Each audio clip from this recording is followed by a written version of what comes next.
ఉపాధ్యాయులరా ఆలోచించండి. మంచి కోసం ఎమ్మెల్సీ ఎన్నికల్లో పేరా బత్తులకు గెలిపించండి. ఎమ్మెల్యే బత్తుల.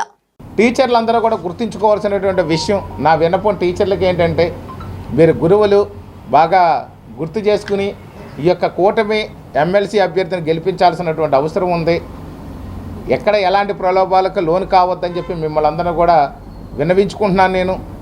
ఎందుకంటే గత వైసీపీ పాలనలో ఈ గురువులైనటువంటి గురువు అనేవాడు దైవంతో సమానం అని చెప్పేసి మన పురాణాలు ఇతిహాసాలు చెప్తుంది.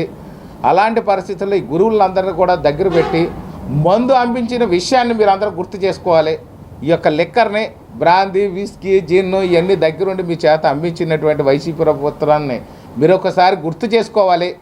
ఎలాంటి విధ్వంసం పాల్పడ్డారో, ఎన్ని రకాలుగా ఇబ్బంది పడ్డారో, టీచర్లు సినిమా టికెట్లు అమ్మడం ఏంటి, టీచర్లు మందు అమ్మడం ఏంటి, టీచర్లు బాత్రూంలో ఫోటోలు పెట్టడం, బాత్రూంలు కడిగించడం అనే పనులు ఎంత దారుణంగా చేయించారో మీరందరూ కూడా, టీచర్లు అందరూ కూడా, మీరు ఉపాధ్యాయులు, గురువులు మీరందరూ కూడా గుర్తు చేసుకుని ఆ గుర్తు ఎరిగి మీరందరూ కూడా కూటమి అభ్యర్థి పేరాబత్తుల రాజశేఖరం గారికి ఓటు వేయాలని చెప్పి మరోసారి మిమ్మల్ని కోరుతున్నాను.